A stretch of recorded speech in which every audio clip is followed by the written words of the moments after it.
Durante siglos nos dijeron que ella era un monstruo, que su mirada convertía a los hombres en piedra porque su alma estaba corrompida. Pero lo que nunca nos contaron es que Medusa no nació como una criatura.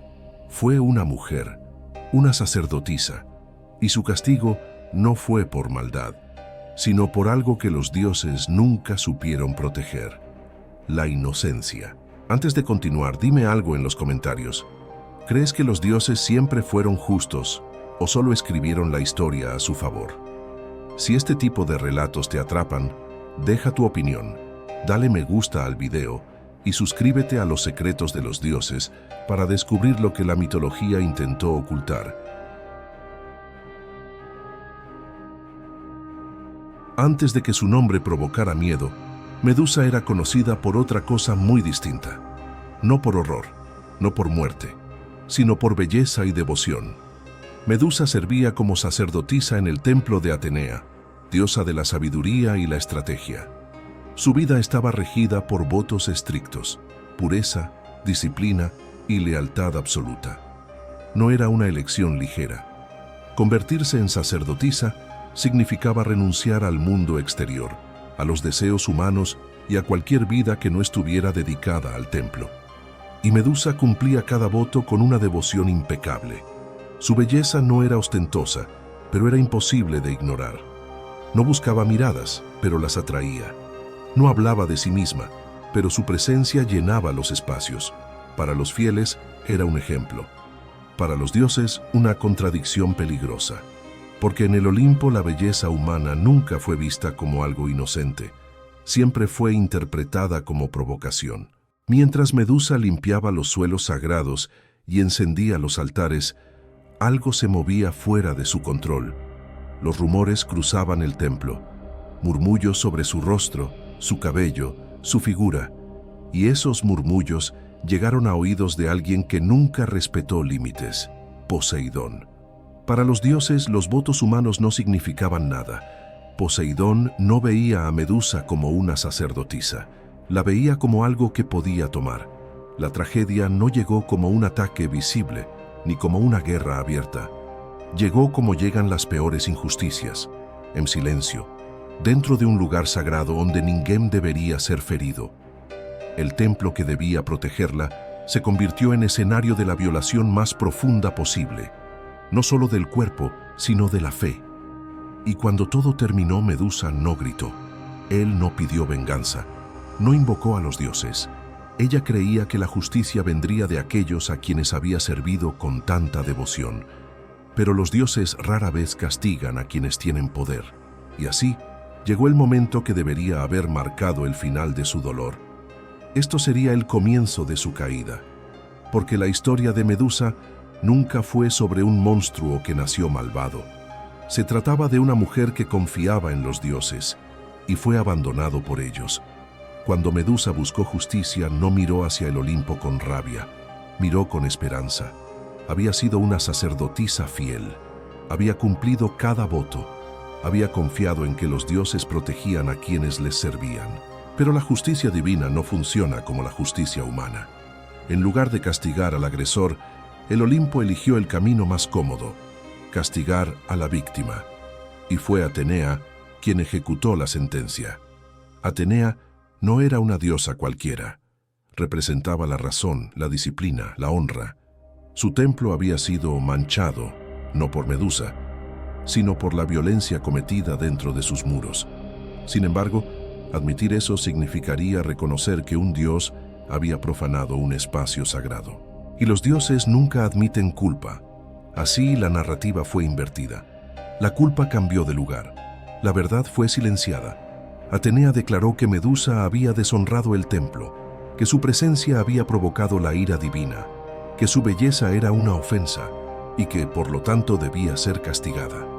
El castigo no fue rápido, no fue misericordioso, fue simbólico y cruel. El cabello de Medusa, aquello por lo que había sido admirada, se retorció y se transformó en serpientes vivas, silbantes, eternamente en guardia.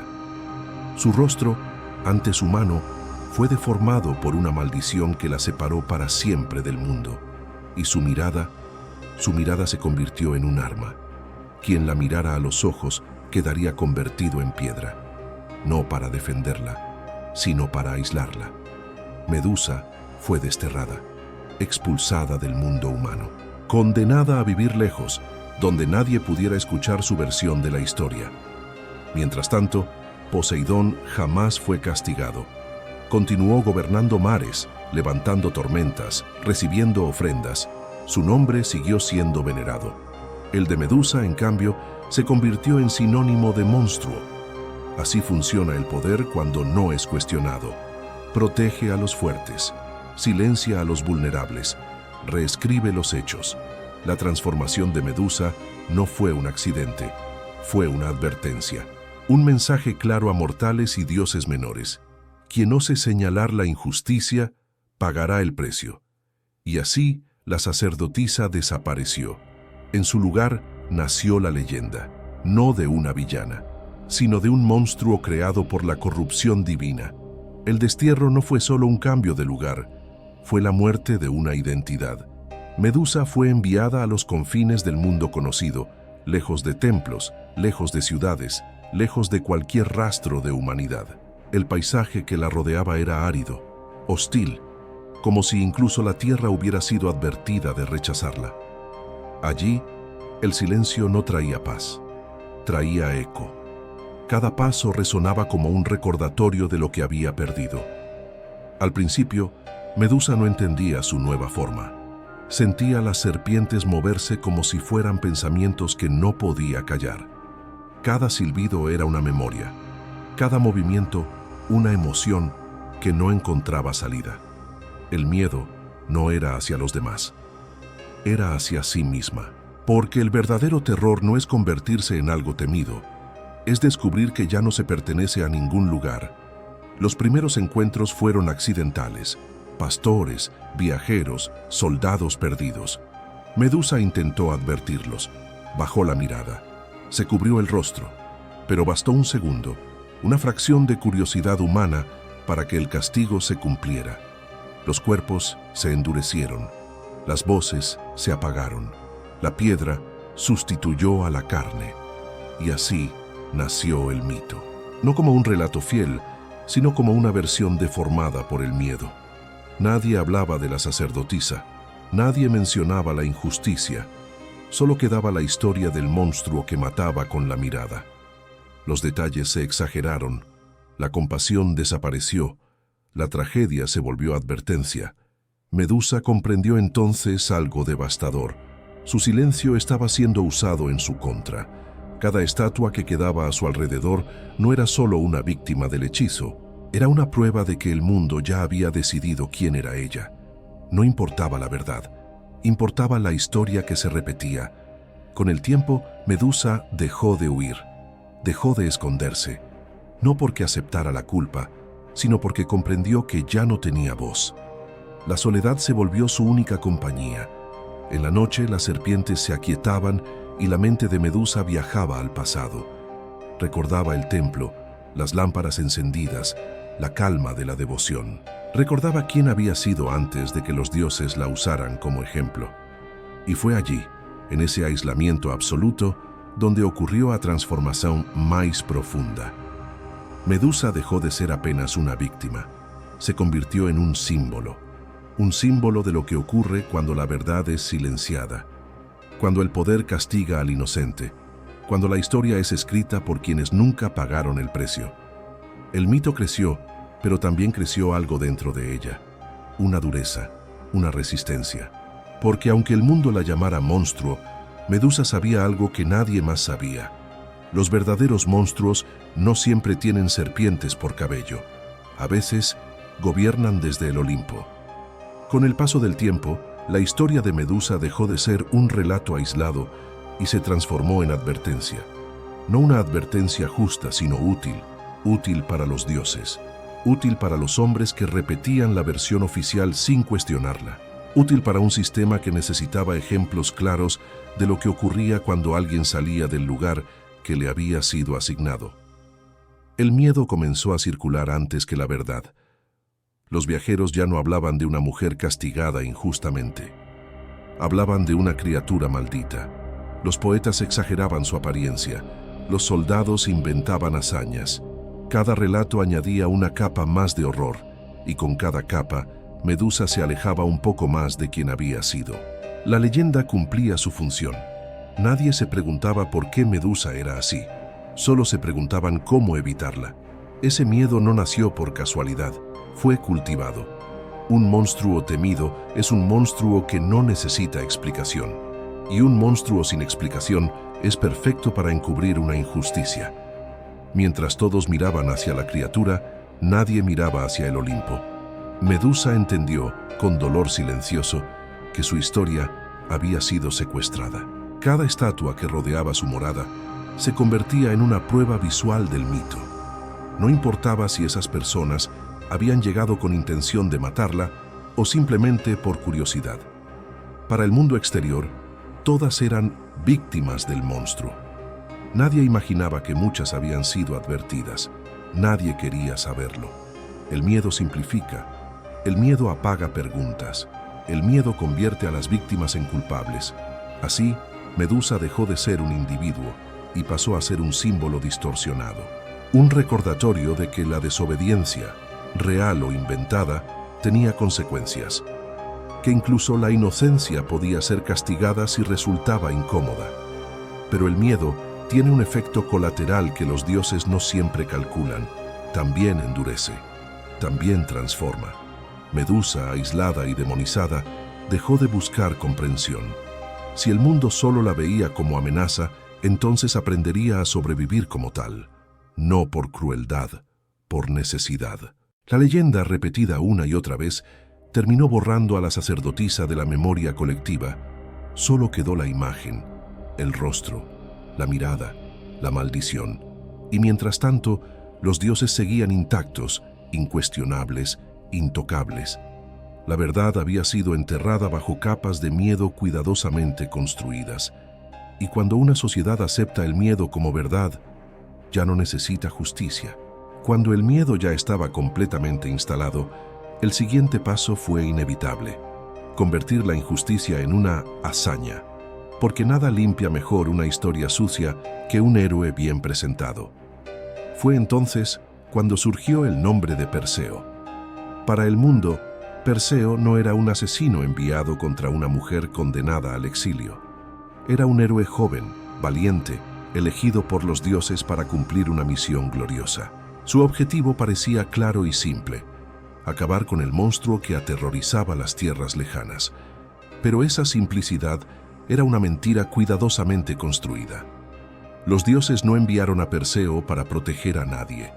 Lo enviaron para cerrar el capítulo, para borrar la última prueba viva de una injusticia que nunca quisieron explicar. Perseo no fue informado sobre la verdad. No le hablaron de la sacerdotisa, de los votos rotos, de la violencia cometida en el templo. Le hablaron de peligro, de honor, de destino. Le dijeron que matar a Medusa era necesario para el orden del mundo. Y cuando un joven es criado para creer que obedece a los dioses, raramente cuestiona o preso da obediencia. Atenea y Hermes lo equiparon con armas sagradas, no por compasión, sino por eficiencia. Un escudo pulido como espejo, sandalias aladas, una espada afilada. Cada objeto tenía un propósito claro: permitir que Perseo no mirara directamente a los ojos de Medusa, no por respeto, sino por miedo, porque incluso los dioses temían enfrentarla sin trucos. Medusa, por su parte, no esperaba redención, no aguardaba venganza. Vivía entre ruinas y estatuas, acostumbrada a la soledad y al peso de la leyenda. Cuando percibió la presencia de Perseo, no sentiu odio, sentiu cansazo. El héroe se aproximó en silencio. No vio a una mujer, vio un objetivo. Y ese es el mayor triunfo de la injusticia: transformar a una persona en algo de lo que se pueda disponer sin culpa. El golpe fue rápido, preciso, silencioso. Y así el mundo celebró. La muerte de Medusa fue cantada como victoria. El héroe fue exaltado. Los dioses mantuvieron su imagen intacta, pero nadie preguntó si la criatura que cayó había sido realmente un monstruo. Nadie preguntó si la espada había sido levantada contra la persona correcta. La injusticia, una vez más, había sido legitimada, no por la verdad, sino por la narrativa. La historia oficial dice que todo terminó con un golpe certero, que el monstruo cayó, que el héroe triunfó, que el orden fue restaurado. Pero la mitología, cuando se observa sin el filtro del poder, revela algo inquietante. La muerte de Medusa no fue un final, fue un origen. Cuando la espada de Perseo separó su cabeza del cuerpo, la sangre de Medusa no se derramó como un simple rastro de derrota. Tocó la tierra y creó vida. De aquella sangre nacieron seres imposibles, símbolos puros de lo que Medusa siempre había sido y nunca le permitieron ser. El primero fue Pegaso, el caballo alado, criatura de luz, de altura, de libertad, un ser que podía elevarse por encima de dioses y hombres. El segundo fue Cristor, guerrero nacido con una espada dorada, encarnación de la fuerza y la justicia que jamás le fueron concedidas a su madre. Nada de eso fue casual. La mitología parece susurrar algo que el Olimpo nunca dijo en voz alta. Medusa no era corrupción, era poder contenido. Incluso en la muerte, incluso despojada de su voz y de su cuerpo, su esencia seguía creando. Donde los dioses destruyeron, ella dio origen. Donde el castigo pretendía borrar, surgió algo que no podía ser controlado. Perseo tomó la cabeza de Medusa como trofeo, no como recuerdo, no como el luto, sino como arma. La utilizó para petrificar enemigos, para vencer batallas, para imponer miedo. El mismo poder que había sido presentado como monstruoso se convirtió en instrumento heroico cuando estuvo en manos correctas. Y ahí se revela otra verdad incómoda. El problema nunca fue el poder de Medusa. El problema fue quién lo poseía. Cuando Medusa lo tenía era maldición. Cuando Perseo lo usó, fue bendición. La cabeza terminó ofrecida a Atenea, colocada en su escudo como símbolo de victoria. La diosa que la había castigado ahora exhibía su rostro como advertencia, no como homenaje, sino como recordatorio del destino de quienes incomodan al poder. Pero incluso así, Medusa no fue silenciada. Pegaso surcó los cielos, Crisaor siguió su propio camino, y el nombre de Medusa, distorsionado o no, sobrevivió a los siglos, porque algunas verdades no pueden ser enterradas, solo transformadas, y la sangre de Medusa dejó claro algo que ni los dioses pudieron evitar. Su historia no terminó en el momento de su muerte, apenas cambió de forma. Aunque su cuerpo cayó, Medusa nunca desapareció, porque algunas figuras no mueren cuando son derrotadas. Al contrario, se transforman en símbolos. Con el paso del tiempo, su imagen comenzó a aparecer en lugares inesperados, en escudos, en murallas, en templos, en armaduras. Su rostro, antes temido como maldición, fue adoptado como protección. La mirada que convertía en piedra pasó a ser usada para ahuyentar el mal. La ironía era brutal. Aquello por lo que Medusa fue castigada se convirtió en un amuleto. Aquello que justificó su muerte pasó a ser celebrado. Y nadie pareció notar la contradicción. Los antiguos comenzaron a colocar su rostro en puertas y armaduras no porque la comprendieran, sino porque temían aquello que representaba. Medusa ya no era vista como individuo, sino como fuerza, una advertencia, un límite, un hasta aquí. Pero los símbolos tienen memoria. Detrás de cada representación de Medusa había una historia no contada, la de una mujer silenciada, transformada en arma por los mismos que la condenaron. Su rostro seguía mirando al mundo no por odio, sino porque el mundo se negaba a mirarse a sí mismo. Medusa pasó a encarnar algo mayor que Omito, la injusticia que se repite cuando nadie la cuestiona. Abuso disfrazado de castigo divino. La violencia se reescribe como destino. Es por ello que su imagen ha perdurado durante siglos. Ha resurgido en esculturas, pinturas y relatos modernos, ya no solo como un monstruo, sino como una advertencia. Un espejo incómodo que obliga al espectador a preguntarse, ¿quién fue realmente castigado? ¿Y quién nunca rindió cuentas? Medusa sigue buscando porque su historia continúa desarrollándose. Siempre que se culpa a una víctima, siempre que el poder se protege, siempre que la narrativa oficial borra la verdad, el mito sobrevive porque todavía es necesario. Y quizá por eso su mirada todavía me molesta, porque no petrifica los cuerpos, petrifica las excusas. Durante siglos, la historia de Medusa fue contada desde una sola perspectiva, la del poder. Una versión cómoda, simplificada, donde los dioses eran justos y el castigo siempre estaba justificado. Pero cuando se observa el mito con atención, algo se rompe. Las piezas ya no encajan tan fácilmente. Medusa no fue castigada por cometer un crimen, fue castigada por existir en un lugar donde los dioses no aceptaban vulnerabilidad. Era una mujer humana en un mundo gobernado por seres que nunca respondían por sus actos. Su transformación no fue consecuencia de una elección moral, sino de una decisión política. Castigar a Medusa foi mais fácil do que confrontar um Deus, mais conveniente do que admitir uma falha, mais eficiente do que lidar com a verdade. El mito esconde esto detrás de la palabra monstruo. ¿Pero qué define a un monstruo? ¿La apariencia, fuerza o la ausencia de justicia?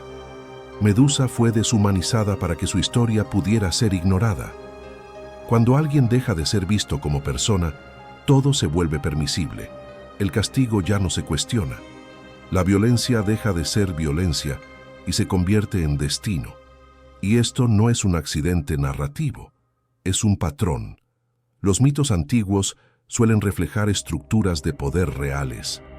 Enseñan quién puede cometer errores sin consecuencias y quién será castigado incluso siendo inocente. Medusa ocupa precisamente este lugar incómodo, el de la víctima transformada en ejemplo. Con el tiempo, surgieron nuevas interpretaciones. Filósofos, artistas e historiadores llegaron a ver a Medusa no como una amenaza, sino como un símbolo de silenciamiento, de culpa invertida, de historias contadas por los vencedores. Y quizás por eso su figura ha regresado con tanta fuerza al mundo moderno, porque su historia aún resuena, aún encuentra paralelismos, aún duele. Medusa no necesitaba redención divina, necesitaba justicia, pero la justicia nunca vino del Olimpo, vino de memoria. Al reinterpretar el mito no cambiamos la historia, descorremos el velo que siempre la ha cubierto. Permitimos que la verdad, incluso fragmentada, respire de nuevo. Y esta verdad es simple, aunque incómoda. Medusa nunca fue el monstruo de la historia. Ella era el espejo. La historia de Medusa no pertenece solo al pasado, no está atrapada en templos antiguos ni en poemas olvidados. Sigue viva porque sigue siendo necesaria. Medusa nos enseña que el verdadero horror no siempre tiene colmillos ni serpientes. A veces tiene autoridad, tiene poder, tiene la capacidad de decidir quién será escuchado y quién será transformado en problema. Su mito revela una verdad incómoda. Cuando el poder no rinde cuentas, la injusticia se disfraza de destino. La víctima se convierte en culpable y el castigo se presenta como orden. Durante siglos, Medusa fue utilizada como advertencia. Esto es lo que ocurre cuando desobedeces. Esto es lo que ocurre cuando incomodas. Esto es lo que ocurre cuando existes fuera del papel que te asignaron. Pero cuando el tiempo pasa y las narrativas se desgastan, queda lo esencial. Medusa no perdió su humanidad cuando fue transformada. La perdió cuando nadie quiso escucharla. Y aún así, su figura resistió. Resistió a través del arte, de la filosofía, de nuevas lecturas. Su mirada dejó de ser solo una maldición y se convirtió en pregunta, en desafío, en espejo. Hoy, Medusa representa a todas las historias silenciadas, a todas las verdades que fueron enterradas bajo versiones oficiales, a todas las personas que fueron convertidas en símbolos negativos para proteger a quienes nunca fueron castigados. Por eso, su imagen sigue reapareciendo, en murales, en esculturas, en relatos modernos, no como monstruo, sino como advertencia. La lección final de Medusa no es sobre miedo, es sobre memoria. porque cuando olvidamos cómo nacen los monstruos, corremos el riesgo de seguir creándolos. Y cuando aceptamos una versión única de la historia, abrimos espacio para que la injusticia se repita. Medusa sigue mirando al mundo porque el mundo aún necesita mirarse a sí mismo. Y quizás, solo quizás, cuando aprendamos a escuchar a quienes fueron condenados sin voz, los mitos dejarán de ser advertencias y se convertirán en aprendizaje.